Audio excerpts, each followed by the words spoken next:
여러분 안녕하세요.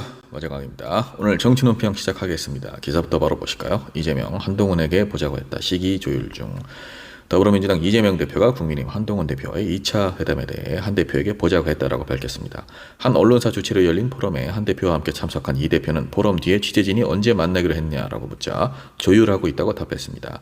이 대표가 비서실장에게 한동훈 대표 측과 회동의 의제와 시기, 방식에 대해 논의를 진행하도록 지시를 했다라고 밝혔고요. 이재명 대표는 지난 21일 윤석열 대통령과의 면담을 앞두고 있던 한 대표를 향해 기회가 되면 야당 대표와도 만나길 기대한다라고 밝혔고, 같은 날 한 대표 측에 박정아 비서실장이 한 대표도 민생 정치를 위해 흔쾌히 응하기로 했다라고 화답을 했다라는 거죠. 제가 이재명 대표라면은 정치인도 사람 아니겠습니까? 저라면은 사실 한동훈 대표를 정말 만나기 싫었을 것 같아요. 이재명 대표가 얼마나 검찰에게 시달렸습니까? 지금도 시달리고 있고 그 폭압의 중심에 한동훈 대표가 있는 거 아니겠습니까? 그럼에도 불구하고 대의를 위해서 이렇게 2차 회담을 제안을 한 것을 보면 참 큰 정치인이라고 생각이 됩니다. 개인적인 감정은 다 제쳐두고 시국만을 생각을 하는 거죠. 여러분들 아시다시피 한동훈 대표와 윤석열 대통령의 면담, 저는 이제 상담이라고 표현을 하고 싶어요. 상담, 그 이후에 여파가 상당하죠. 한동훈 대표가 친한계 인물들 20여 명을 모아서 대책을 강구했다라고 하는데 부실하죠, 사실 이게. 김건희 여사 관련해서는 계속 특별감찰관 도입을 주장을 하고 있는 건데, 특별감찰관 시스템은 대통령의 입김을 벗어날 수가 없죠. 대통령실에서는 여야가 후보 추천에 합의를 하면은 임명을 하겠다라는 거죠. 근데 결국에는 시간만 계속 소요될 겁니다. 후보자 3명을 추천하죠. 그러면 그중에서 대통령이 1명을 지명을 합니다. 그러면 인사청문회를 하고 그러고 나서 이제 최종적으로 임명을 하는 그 절차인 건데, 일단 여야 합의부터 안 될 게 불보듯 뻔하죠. 기껏 그렇게 임명을 한다고 해도 특별감찰관이 활동을 할 수 있는 기간이 길어야 2달 정도일 텐데, 그 안에 어떻게 김건희 여사에 대한 제대로 된 조사를 할 수가 있겠습니까? 그리고 한동훈 대표가 어떻게 국민의힘 의원들을 설득을 해서 여야 합의를 이끌어내겠습니까?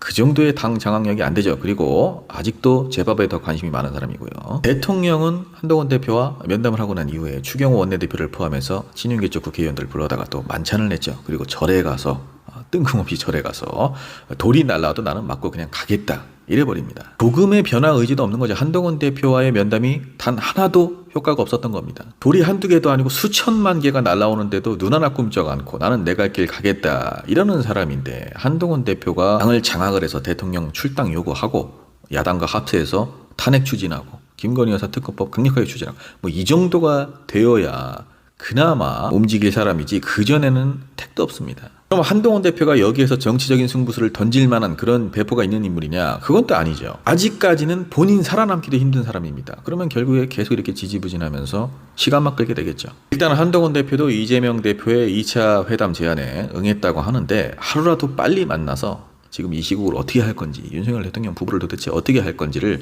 빨리 합의를 해야 됩니다. 국민들의 피해가 더 커지기 전에 빨리 합의를 봐야 되고, 제가 누누이 말하지만 한동훈 대표는 다음 대선 포기해야 됩니다. 대통령감이 아니라는 걸 본인 스스로 빨리 자각을 해야 됩니다. 그리고 이재명 대표를 죽이려고 하는 그 집착도 버려야 됩니다. 그래야만 앞으로 나아갈 수가 있습니다. 그러나 이미 한동훈 대표는 권력의 맛을 봤죠.